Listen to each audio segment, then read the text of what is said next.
Okay, what's up, everybody? My name is Dr. Katie Sum, and I'm a veterinarian. And this... I'm Quentin de Acher. I'm a professional doctor. And this is our podcast. Yes. So today we'll just introduce ourselves a little bit, tell you about ourselves and how we got into the careers that we did. Yeah, we're new to this whole thing. Yeah, we're new to the interweb. The interweb.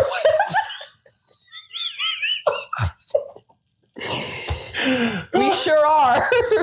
New to the web, and we're quite excited to share, the knowledge that we've built up, the good and the bad. Obviously, it's very romanticized, our careers, but there's definitely a lot of positives to it as well. So, yeah. So, do you want to tell us, how you came to be a veterinarian? Sure. Where the dream came from? Yeah. So, I think, like most little girls, I wanted to be a vet from a very young age. I don't want to say most, like that's a generalized statement, but a lot of people I know, they wanted to be a vet growing up, and I thought that was like, we were all just going to go do that thing, but only like a few of my friends actually kind of went through with it, but I was like serious about it all along. It's hard, right? Like It's a lot of learning, a lot of studying, very high grades. Yeah, it was hard. It's a challenging program. It's hard to be accepted. I went to the Ontario Veterinary College from 2015 to 2019. Prior to that, I was basically in an undergraduate degree in the University of Western Ontario, which they renamed to Western University, which makes no sense. Okay. So 8 years? 7 years in total. I did my undergraduate degree in 3 years. Okay. Most people opt to do 4, but I was like, I don't know. I would rather just get the whole thing wrapped up in 3 years if I can. That's the goal, right? So, that's the goal, right? Yeah. So then I did that, worked for a year in like 4 different vet clinics, and then went to OVC. And it's been a really weird 4 years because COVID hit like the second after I graduated. Oh, yeah. And so I was only practicing for like a few months, and then everything got like turned upside down. And nothing prepared you for COVID, right? No. There was no literature on Oh, COVID. no. Like literally, I seriously, I had practice putting my arm up cows' bums and I don't know, doing surgery on cats and dogs and like learning about the 4 chambers of the stomach of cows. At no point did anyone say there's going to be a global pandemic and you will have to not see people in person, but take their animal like it's a drive-through. Yeah, that's and then they come and pick it up. Yeah, because animals don't talk in the first place, and now you don't have the owner there to explain the history as well. Yeah, so then it was really tough, but I mean, I'm happy to be where I'm at. And overall, how did you find the vet experience since graduating till now? Oh, pretty good, I would say. Okay. So I started off as what's called a mixed animal veterinarian. Okay. So I was kind of, I don't know if people at home have read or heard of James Herriot, but basically, he's a mixed animal vet who goes around to farms and is kind of like a jack of all trades. Okay. So that's kind of what I would do. I would go and I would treat the cows on the farm and then their dogs and cats and sheep, goats, like rats, snakes, peacocks, like any animal that you could think of, I would get called out to do. And so that was good, but it had its own challenges, of course. I was on call, I'd say, so every other day and then every other weekend. So it was very difficult. Did they call you at strange hours? Oh, yeah. Like 2 a.m. calving, stuff like that. Like if the calf in the cow is stuck, they would call me and say, and it's awful being called because you know that when they call you, they have exhausted all options. It's an emergency. Yes. Like, so it's not that you wake up, oh, here's a beautiful like, cow. Oh, yeah. No. No. No. It's not like the beauty of nature. It's like a very, very stressful environment. And like, it'd be guys like you who are farmers and they're trying to calve this animal. And then they're like, we need to call the 120-pound woman to get the job done. So that I makes sense, show right? up. Oh yeah, and like it was like a Ram 2500. It was like a humongous truck, and then I would hop out and I would almost fall every time because it was so big.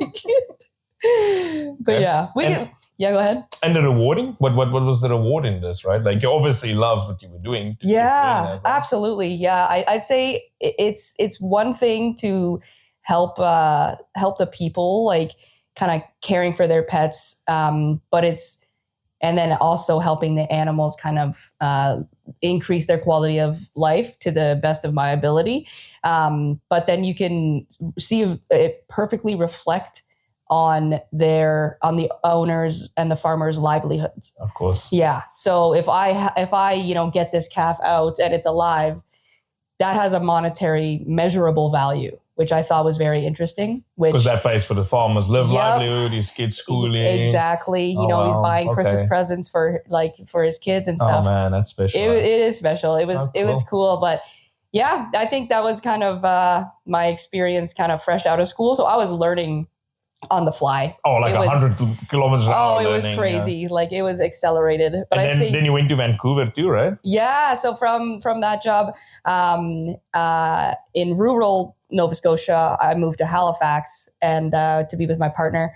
We lived in Halifax for 2 years. Okay. And I practiced small animal medicine there. And it was emergency. So it was it was half general practice, half emergency.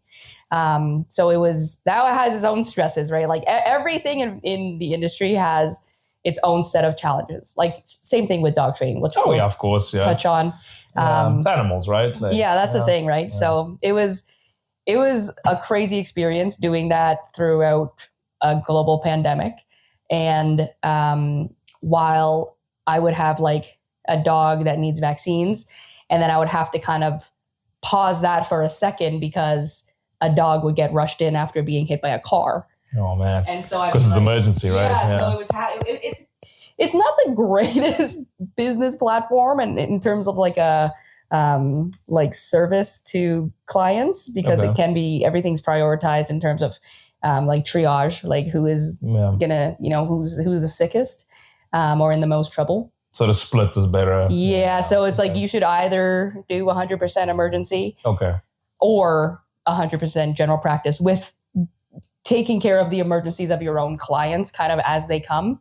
But I mean, I'm not an expert. No, but your experience, right? So it's your experience. Yeah. It makes sense, right? Think of a hospital, right? They have their own ICU ward, right? Like, yeah, exactly. And then you have like, doctors in different GPs, and then in different fields like cardiology or whatever it might be. Cool. And then we moved to Vancouver, and that was fun. BC is a beautiful province. Okay. And I practiced there. That was strictly general practice. So it was funny because I feel like I had my experiences in reverse order. So normally what happens is you go out fresh out of school, you have, I'd say a year or two at least of like heavy mentorship, someone to shadow and take you under their wing. And even if they're not there, you can still ask questions to other people. But fresh out of school, I didn't really have that. I was just like on farms alone, like, here's the drug. Here we go. And not to say I did not have a mentor, but we were so busy that she was often doing one thing and I was across the map. And then get into emergency medicine, and then went into general practice. So normally you do the reverse, general practice, and then you kind of see what you like, doing emergency maybe, and then specializing or doing mixed animal or even large animal. Okay. I'd say most people do know fresh out of school, like if they want to be a large animal veterinarian, because I'd say it's fairly specialized.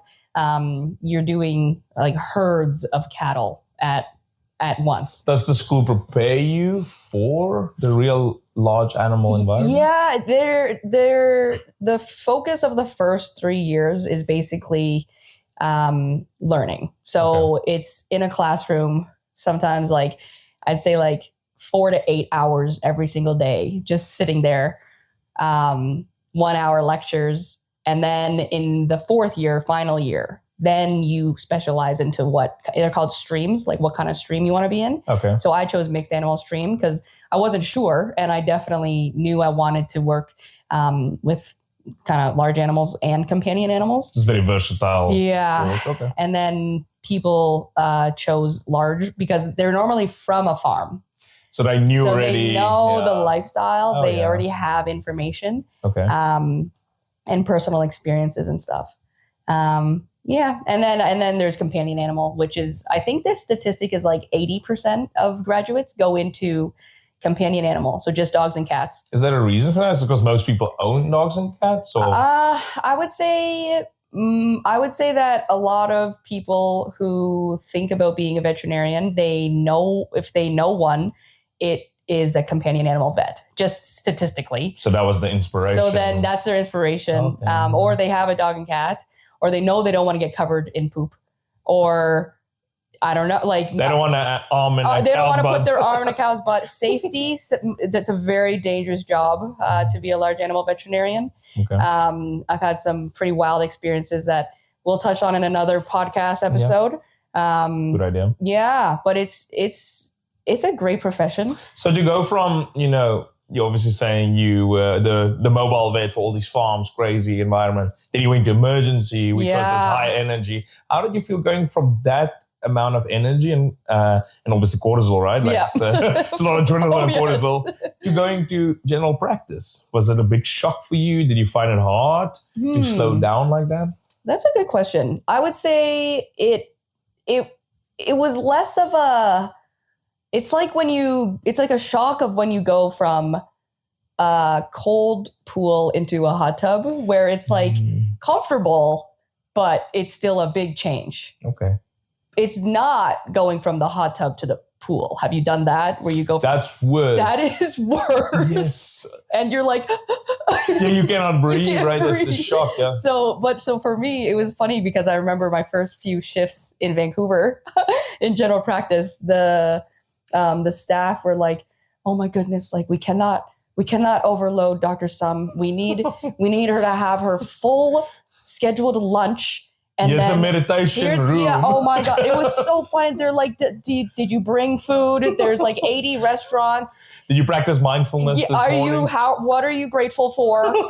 Man. It was so funny. We're joking. Those things are very important, yes, obviously, of course. But no, we're being humorous. But yes, it was very like Zen for the first little bit, but then things got But very it should be busy. like that, right? That's what you would hope for. Yes, especially, you use a lot of your brain power, obviously, right? Yeah. Like, to work out, big drug doses, figuring out crazy viruses. Yeah. That environment stimulates you to use better cognitive abilities, right? Absolutely. Yeah. It was definitely a change. I would say it was a necessary change because I could feel myself in Nova Scotia, in Halifax, getting it was a lot of, I'd say, wear and tear on my psyche, because it was 12-hour shifts. And so I would start at like 7 a.m., finish at 7 p.m. But when you finish at 7 p.m., you're really not done until I'd say 8 or 9. And then you sleep for that marginal amount of time and then go back at 7 a.m. So you do 3 on, 3 off. And then it would alternate. It kind of depended. Okay.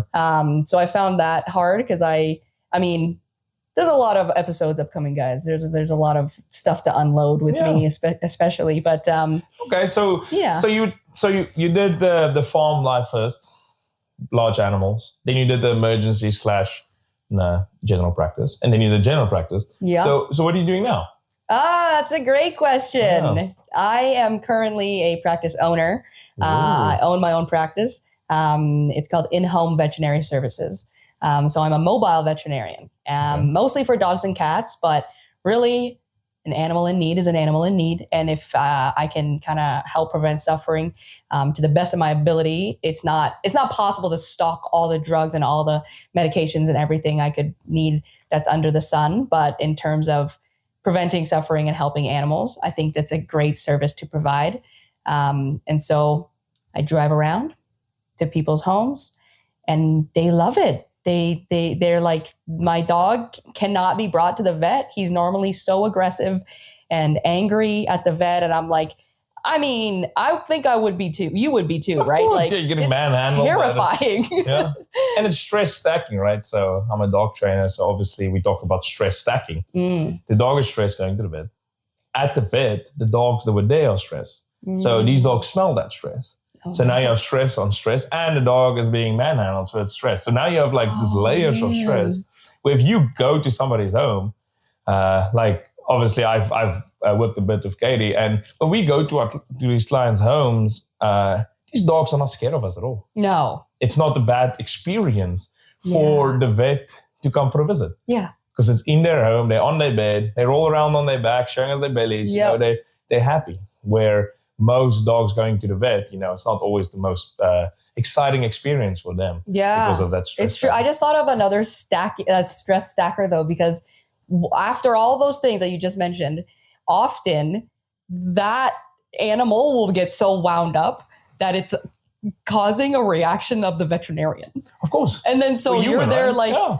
Are you going to be okay? And it's like, why are you being weird? And then that is like, and then I'm stressed. So then it causes another added, and now the dog is like, they smell it. What is happening right now? Like, couldn't you have come to my home? Like, cool. So how do you find having a practice? Do you like it? Do you feel I love it. Do you feel like out of all these different chapters, is this your favorite chapter? It was all kind of adding up to get to where I am today. You needed the experience, right? Yeah. Like I wouldn't be able to I would physically be able to, but I wouldn't feel comfortable driving around to people's homes, kind of being like, you know, I just graduated. I don't really have a lot of information except for textbook, very, very intense learning. But now I've gotten to work with like thousands of owners and animals. And I just use all of that experience in my day-to-day life now. But I find it really impressive. Sometimes you see my dog and I'm like, oh my goodness, this dog is dying. And you're like, no, I can immediately see what's wrong. He just needs this. And 2 hours later, the dog is like, happy as can be. And that's experience, right? Like you can't make that up. Yeah, I feel like in, maybe in 2019, I'd be like, okay, here's a long list of everything it could possibly be. Yeah. And then basically now I just kind of have it narrowed down. Like there's a really funny and silly saying. It's common things happen commonly. And when you and when you hear, I'm gonna mess it up. It's when you hear hooves, think horses, not zebras. I think because they're more common. I think that's no.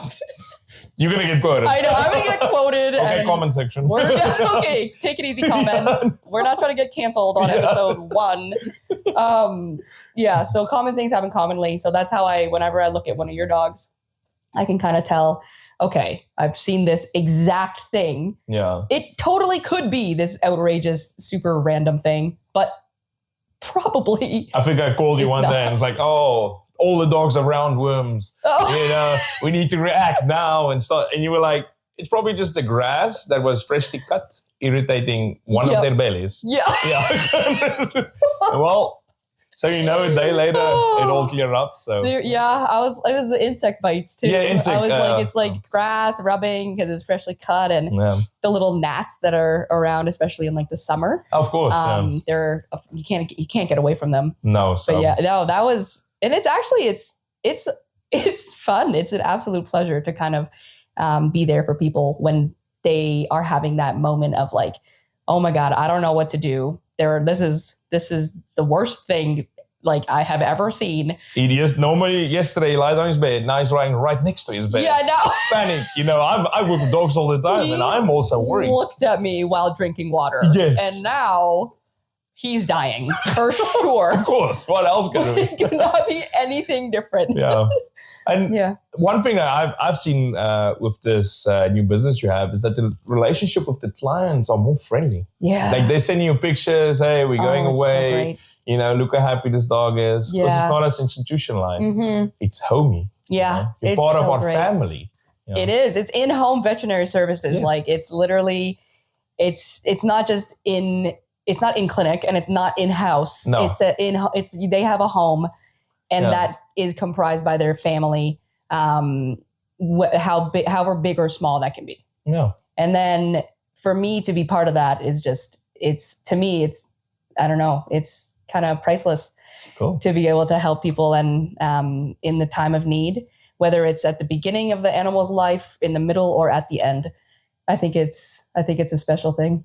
Thank you for sharing that with us. That's really cool, Katie. Yeah. Thank you for asking such good questions. Yeah, it's nice to get to know you. And, likewise. I can't wait to get to know more about your dog training experience. Why don't you tell us about yourself? Everyone's wondering where your accent is from. Guaranteed. Oh, well, you can take a guess, but normally people say Australian, but it's South African. If you have an Australian next to me, you will immediately tell the difference between the two. So my whole thing started in South Africa. Mm-hmm. So when I was young, I grew up on a game farm around a lot of animals, and we were breeding, bigger dog. It's the South African Mastiff, the Boerboel. Oh, okay. So since 5 years old, I was handling, this 200-pound dogs. So it's way bigger than me. Oh, yeah. Oh, at least double. Handling these dogs on leash. As a child. And then I'm from a young age, I knew I'm going to do dogs. This is what I love to do. I have a knack for it. I really, really understand dogs, or try to, and they seem to communicate well with me. So then after I finished school, I went into the military, where I started training at a canine facility. Okay. So training, explosive detection dogs, training human scent tracking dogs. Wow. Yeah, more security work, and it was amazing. I learned so much. It was definitely a very hard environment. A lot of training, a lot of serious situations we were dealing with. But the dog side of it, always kept you grounded. The dogs definitely added that energy you needed to deal with that situation. That's crazy. Did you find that your experience growing up in the breeding environment prepared you for because it's not, there's some aggression overlap in both, right? Yeah. Trained aggression, of course. Yeah. Did you find that you were more prepared than your colleagues? I would say for like the husbandry side of it, 100%. Taking care of the dogs, it definitely prepared me for that. Have the schedule, have the hours. They go out at a certain time, and they would need to go out that certain time every day. Mm-hmm. So for that aspect, yes. But for the working side of it, I wouldn't say, because working dogs are very, very high-driven dog, and it's a whole different game than just taking care of your normal pets or your normal kennel environment. Okay. So definitely for the husbandry side, how to take care of them, how to see problems before it happens, how to manage dogs. But then when it came to the training, I was totally green with training, like send dogs and stuff like that.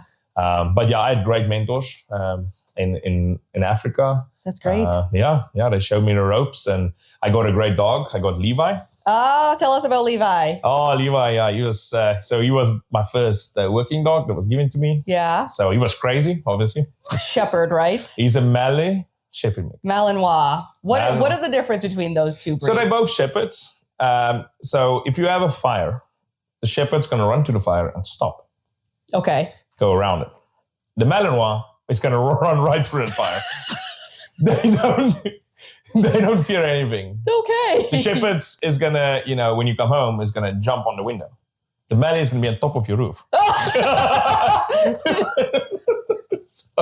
So that's basically the difference. And in Africa, the environment is really hard. Mm-hmm. So, very high heat environment, high stress environment. So the Malays just do perfect there.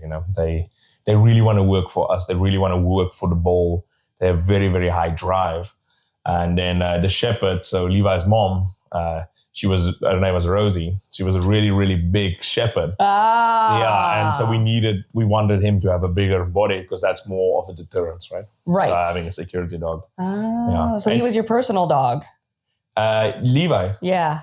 Yeah, so he was my working dog, but he was assigned to me. So he only became my working dog when I went to my next institution. So I had an opportunity to go work full-time doing anti-poaching and scat dog, so ecology work. Mm-hmm. So I went to Namibia to Cheetah Conservation Fund, where we decided we're going to buy Levi from the military institution that I was working for before. I see. Yes, so So we brought him over, and I imprinted them, so trained them on finding genetic material of cheetah. Yeah. And he just excelled, right? So he was just the best dog at that. That's so crazy. Yeah. Again, it's that willingness to work for me. Yeah. That strong bond. So I guess I have kind of 2 questions lined up, because for everybody at home, for you specifically, cheetah genetics and scat detection and all these terms are very normal.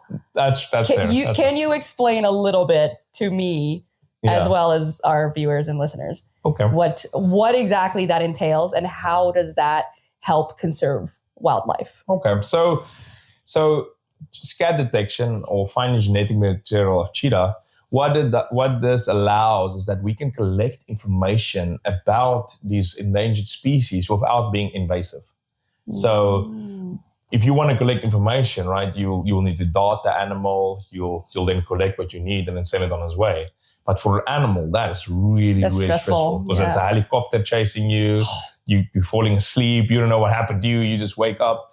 But now with the dogs, what this allows us is that the dog can distinguish between all the other predators, scat or genetic material, and then indicate. So how Levi indicated, he was sitting. So when he finds the genetic material of cheetah in the form of scat, he would sit for me, and then I know, oh, this is cheetah.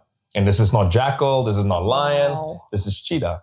And then out of that scat, we send it to the genetics department, which, I had an amazing team at the Cheetah Conservation Fund. We'll probably get them on a podcast one day. Yeah, that'd be awesome. Yeah, and then, they extract all this information from it, like the home ranges, the fertility, diets, all this valuable. From feces. From poop. From poo-poo. Yes, exactly. How is that possible? That's why, and that was just an exclamation. You did not have to answer how exactly it's possible. Yes, because you're like, well, they take the lab materials. Like, geez, that is so wild. Yeah. So it's really, they call me a scat man for a while. Scat man. Yes. That's a good nickname for you. Yeah. So you shouldn't have told me that. Oh yeah. No. But that was a really amazing project. And then obviously I helped set up the anti-poaching program at Cheetah Conservation Fund. And then I was approached by a game reserve Wonkava that does one of the best black rhino conservation in the area. Wow. Really, really great farm, really great people. I was working with the Bushmen, which is some of the most lovely people you'll ever meet in this world. Wow. And, they're the best trackers by far. Like these guys will show me a rock that's moved and tell me, hey, a rhino walked past here. Be like, you're like, if you say so. If you say so. And it's like, you see that smudge there, 100 kilometers away. Well, that's an elephant. Be like, okay, buddy. You're like, no. Yeah, I know. So I've got so much respect for these trackers, right? And then I trained their tracking dogs. So obviously, dogs have a really good nose for human scent tracking, because what happens is we shed pieces of skin every second, and then bacteria will eat on this piece of skin and release a gas. And this gas is unique to you. It's like a fingerprint. It's unique to you for your dietary habits. Wow. Yeah, your hygienical habits, all of that is unique. And this gas will smell unique to you, so the dog can follow this trail. That is so interesting. Yeah, and another way, so that's in the air, and then on the ground, a lot of the tracking is done by us stepping on plant material, the plant material breaking, and bacteria feeding on that little plant breaks. So the dogs. Do you have to be barefoot for that to happen, or they're just finding any human? So, and that's I'll have a whole episode on tracking. There's a lot that goes into it, but all these things form a scent picture. So we call it a scent picture. The smell of the boot, the smell of the rubber from the boot, the smell of your skin follicles, the smell of your clothing, the smell of the gut. All these things forms one big scent picture for the dog. That is crazy. Yeah, and then once we have a clear scent picture, it'll be pretty hard to get away from a dog on a fresh track, right? That's scary. Yeah, because humans are really good at tracking until it comes to like rocky areas and harder terrains to see, where the dogs just excel. They just smell what they can smell, and they just follow their nose. Yeah, so that's crazy. That was my life in Namibia. So military with South Africa, and then I went to Namibia and did the conservation, and then I had a great opportunity to come to Canada. Nice. What do you do here now? So I mostly do service dogs right now. Mhm. So remember I told you when I was in the military, the dogs kind of kept me grounded. Yes. Yeah. That really, really translated to me that, the veterans here are using a lot of service dogs. It's not as well used in Africa, but here, a lot of veterans are getting so much, success from these service dogs. So it's like, man, I need to come and train these dogs and see, and make a difference. So so a lot of service dogs. I train service dogs for veterans, and then for children with some disabilities and development problems. And and then I also do some more domestic work where I train dogs that's a bit reactive, and then I also do some luxury boarding for people going away. That sounds like a great gig. So today I went swimming with one of my puppies. So so working really hard. So while other people are at a 9-to-5 office job, yes, you are at the beach. Yes, with a dog. Pretty much, yeah. And would you be able to do office life, or you're set with what you're doing now? It's pretty hard. Yeah, to go from this, right? You go from like the happiest creature in the world to going to miserable a Zoom call with a boss. It's like, why did you have 5 minute longer break today? Oh man. No, I wouldn't be able to do it. And I think dogs are just so special, and they fill your life. So yeah. So I'm pretty much set on what I know I'll do the rest of my life. Yeah. Because dogs have so much more to give. I find it so interesting that the more technology develops, the more we use dogs. Oh yeah. Yeah, because you would think, as the technology develops, we slowly get rid of animals. Like look at horses. But with dogs, it's not the same. We're finding more and more and more ways to implement them. Bomb detection, anything detection. Seizure detection. Oh, right. Yeah, seizure, cancer. Diabetes. Yes. Wow. That's another aspect of my job. I train seizure dogs, and we're working on a blood clot detection dog right now. So, okay. You guys will have to stay tuned to hear all about how... everyone at home, I guarantee you, is wondering, how would a dog know when someone is about to have a seizure? But don't give it away. No, I won't. Same as and that is crazy enough. And then it's like the blood clot thing. Come on, there's no way. So I definitely stay tuned. There's a lot of dogs and more dogs coming. You get the medical perspective and the training perspective, which is pretty awesome. Yeah, exactly. Do you have anything else you wanted to add to this beautiful first episode of our podcast? I think that was basically who we are. Obviously, you'll get to know us more. I mean, there's a lot to share. But I think we're really excited to put this out there and to obviously educate the public as much as we can. Definitely. Yeah. Thanks, guys. See you in the next podcast episode. Ciao.